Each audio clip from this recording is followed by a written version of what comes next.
Fantastic. Good afternoon. Great to be here. I'm going to talk a little bit about digital natives. And when it comes to digital natives, I speak from first-hand experience because I live in a house full of them. These are my three kids, very digitally native, Phoebe, Harrison and my daughter Imogen. And look, funny story, about 2 or 3 years ago, my daughter Phoebe woke me up one morning. And for those of you who don't know me, I am not a morning person by any stretch of the imagination. And let's just say on this occasion, I had probably had, 1, 2, 10 martinis too many the night before. So, feeling a little bit rough. And Phoebe came up to me at 6 a.m. and she said, "Daddy, wake up." And I said, bleary-eyed, "Yes, precious, what is it?" And she said, "Daddy, I'm having a baby." Now, if you were ever wondering what a great hangover cure was, I can guarantee you that at 6 a.m. in the morning, your eldest daughter telling you that she's having a baby is pretty much a surefire way to cure a hangover. So after having a minor heart attack, I said to her, "Precious, what do you mean you're having a baby?" And she said, "Well, look, the other day I took my Tamagotchi to school." And for those of you who don't know what a Tamagotchi is, it's kind of like a little electronic pet. She said, "Look, I took my Tamagotchi to school and Timmy had his Tamagotchi as well, and he put his Tamagotchi next to my Tamagotchi and it came over into my Tamagotchi and then there were fireworks and then there was an egg. And now I'm having a baby." And so after contemplating the fact that I was going to become a digital grandparent, I said, "Phoebe, two things. Firstly, why can't you just be interested in Barbies like all the other girls? And secondly, when you next see Timmy, you tell him that your daddy has a gun." So we are going to be talking about digital natives, and look, this is not a presentation on technology, but we do need to understand a little bit about the playground that digital natives operate in. We need to understand a little bit about the technology that empowers them and allows them to do the things that they do. And look, there's a raft of technologies out there, but for our purposes, we're really only interested in two. And the first of those is cloud computing. And I just wanted to kind of do a bit of a poll. Could I just get a show of hands? Anybody out there who has a power plant in their back garden? Does anybody own a power station? I'll accept nuclear, I'll accept hydroelectric, solar. No? There's usually one or two crazies. No? Okay, it is a bit of a ludicrous proposition, right? I mean, nobody would consider owning and operating a power station. You just want to come home, crack a bottle of red, sit down, turn on the television and watch MasterChef. And cloud computing operates on exactly the same principle. It operates on the principle that you just want to have the benefit of technology. You don't want to own and operate a large technological infrastructure. And, there are huge amounts of benefits in cloud. It's greener, it's more cost-effective. But the real kicker around cloud is it's a huge enabler to innovation. Cloud allows you to innovate really quickly and really cost-effective.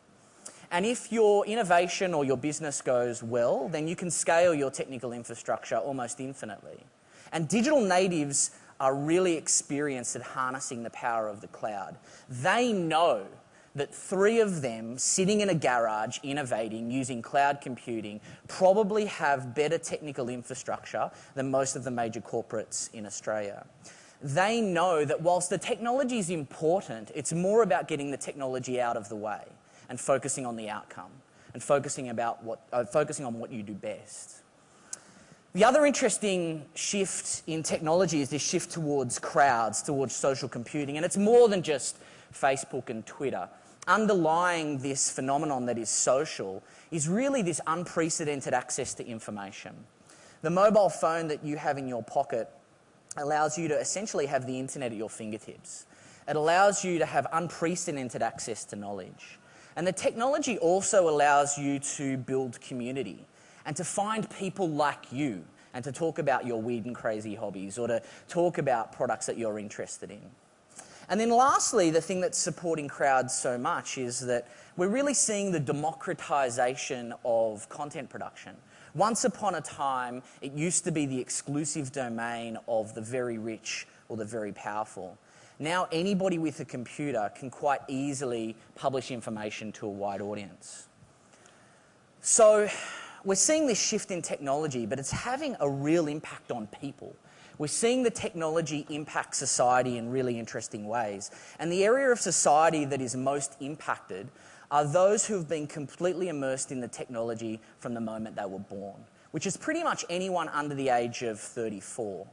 And there's this great quote by Alan Kay that says, "Technology is only technology for those people who were born before it was invented." And you only need to watch a 3-year-old using an iPad or an iPhone to really appreciate how true this statement is. They just take it for granted. It's just almost second nature to them. And we're not really talking about a small part of the population here. I wanted to know how many digital natives we had in the firm. And so I asked Alex's team, I said, "Can you tell me what percentage of the firm is under the age of 34? And I was extremely surprised at the result.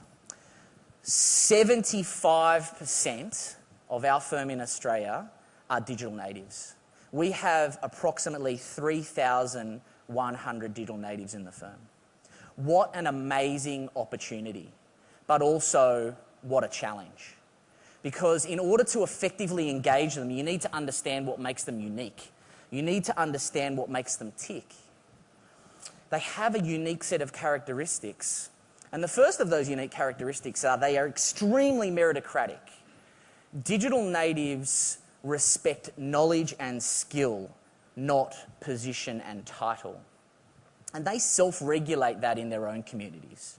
When it comes to work, what that means is that if you are not fast-tracking your best digital natives, you are going to have a significant issue in engagement. You're going to have a significant issue in retaining them.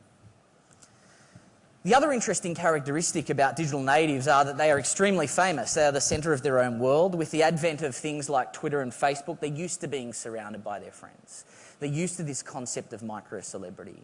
They're extremely good at managing their own brand. And what that means to us is that when they come into the work environment, they will seek market eminence far earlier than you would expect them to. Two excellent examples of this. If you take Jess Nichols in our Sydney practice, she was recently interviewed by the 730 Report because she's considered to be one of Australia's leading experts in social media.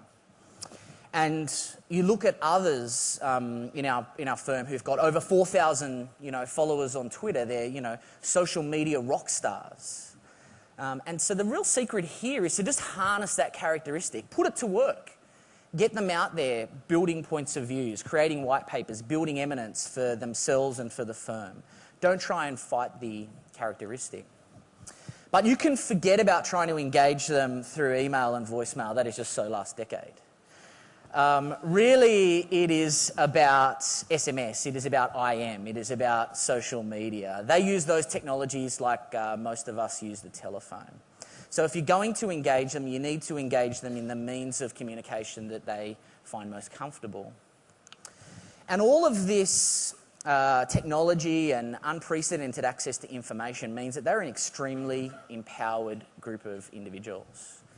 You just need to look at something like Yammer as an example of that, where once upon a time I probably had to go out and send an email, or I had to go and ask some peers or colleagues to help me on a particular assignment. Now I just post a question and I've got a dozen or so people who come and help me on that particular engagement. The interesting thing about that empowerment is it's really shifting the nature of power of information, and the nature of influence is changing, because a digital native is far more inclined to believe the community. They're far more inclined to believe an anonymous blogger's review of your product rather than believe your corporate website, rather than believe your corporate press release. And so there's just no bluffing, right? There aren't any more secrets. And in order to successfully engage with digital natives, it really needs to come down to authenticity. You need to engage them with authenticity and honesty, and then you'll gain their respect. And then lastly, I hear all the time, digital natives are lazy. We can't retain them. They don't stay very long. We can't get more than a 7-hour workday out of them. I mean, that is just fundamentally not true. You need to understand that digital natives have a very blurred line between their work life and their personal life. And the other thing that's unique about them is that they have this burning desire for purpose and meaning at work, even more so than Gen Xers. And when you manage to harness that purpose and meaning, you will see amazing resourcefulness and creativity, and they will work for you on their own time. They will work for you 24 hours a day if they're engaged on something that they're extremely passionate about.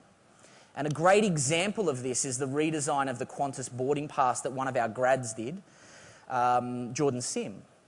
And it doesn't matter whether or not Qantas will, take this idea and run with it. What matters is this is an excellent example of the creativity, the passion, the resiliency that you can see a digital native will put in their own time if they're engaged in something that they're extremely passionate about. So we've spoken about the shift in technology. We've spoken about the impact that that technology has on people. The other thing that's of interest is that the rules are changing. I don't know if a lot of you realise this, but I actually spent a lot of time in the army as an officer. And military strategists talk now about the changing nature of warfare. They talk about this concept of asymmetric warfare. It used to be about being the biggest and having the most. And now with the advent of insurgency and terrorism and guerrilla warfare, that isn't true anymore. And the same is being applied to business now. The old rules just don't apply. We're really working on a different paradigm. You need to be able to compete with free.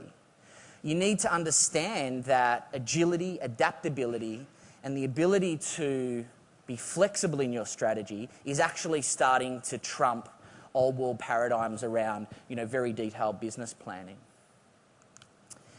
And the interesting thing is that when you start to bring these three concepts together, when you start to bring together the concept of this shifting technology infrastructure, the changing impact that that technology is having on people, and change the rules, when those three things come together, you get disruption. And you just need to go out and ask somebody like Encyclopedia Britannica or Kodak or the recording industry how painful disruption can be to appreciate the impact that it can have on a market. Because when a disruptive event occurs in a market, the market leader typically doesn't survive. And it got me thinking.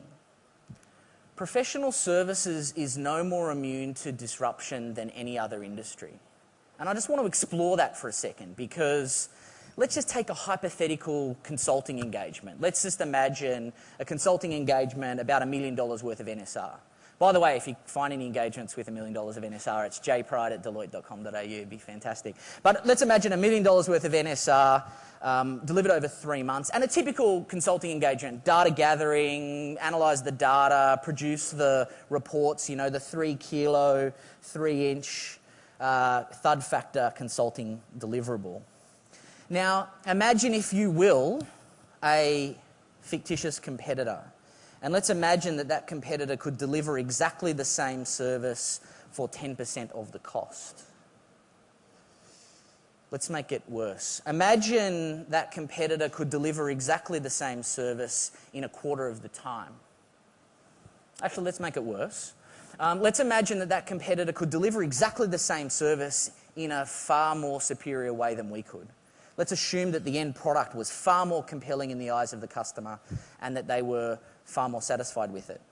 Actually, let's rub some salt into the wounds. Let's assume that that competitor could scale that service delivery almost infinitely without any issues around people. They could do that again and again and again and again. That'd hurt, right? I mean, I personally wouldn't want to be around in that kind of a disruption. I mean, painful. So I've got some good news and some bad news. The bad news is I actually wasn't talking about a hypothetical situation. The good news is I was actually talking about as one. And you've heard a little bit about this afternoon. But as one is a great example of that kind of disruptive innovation and disruptive service delivered in a very different way. And so by now you're probably sitting there thinking a couple of different things, but you may be sitting there thinking, well, why should I really care about this, right? I mean, I'm not in tech and this is all happening in the future, and I'm in A&A or corporate finance, and this is not for me. I mean, why do I care, right? Well, you should care about this for a couple of reasons. I mean, firstly, you should care about this because this isn't something that's going to happen in the future. This is something that's happening right here, right now. You should care about this because, without being overly dramatic, I'm actually talking about the future of professional services, and I'm actually talking about the future of the firm. And more specifically, you should care about this for 3 reasons. You should care about this because our clients absolutely care about this. Our clients are facing these kinds of challenges with their customers every day. Our clients will look to us to be thought leaders around this. Our clients will look to us to help them navigate the digital landscape. So in its own right, there's a huge customer-facing opportunity around this. Secondly, as been mentioned previously, we are in an unprecedented war for talent. Australia is facing one of the largest labour shortages it's ever seen, and it's only going to get worse. And success for us now and in the future is going to be heavily dependent on our ability to recruit and retain the best. And the best is increasingly digital natives. And if we don't understand what makes them tick, if we don't understand how to engage them and motivate them, we're going to lose that war for the best talent in the market. And lastly, you should care about this because our competitors absolutely do care about this. And I believe that competition is going to come from unexpected places in the future. It may not necessarily come from our traditional competitors. And if we were to experience the other end of an as-one style disruption and we weren't ready for it, that would really hurt. And so hopefully by now I've convinced you that this is just not an issue for technologists, this is an issue for us all. And I'd really like you to take action. And the first thing I'd like you to do would be to join us. We have an open border policy. There are no boat people here. You are more than welcome to join the Digital Nation, but it's going to require a little bit of work on your part. You're going to need to learn to speak a second language.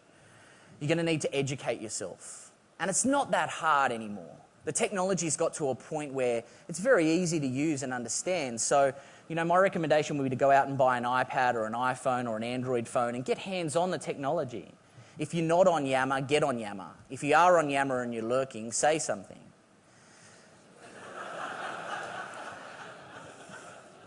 But you need to educate yourself. But you don't need to do it alone. We already have 3,100 native speakers already working for us. You just need to empower and listen to them. But you've got to remember that it's a meritocracy. You've also got to remember that they want that passion and that meaning at work. And I love the origin of words. The origin of the word inspire means to breathe life into. And that's what you need to do. You need to breathe life into these digital natives. And when you do, when you inspire them and you give them that purpose and meaning, you will see some of the most amazing creativity, resourcefulness, and passion that you've ever seen. And you will be developing probably one of the best secret weapons that we could possibly have as a firm.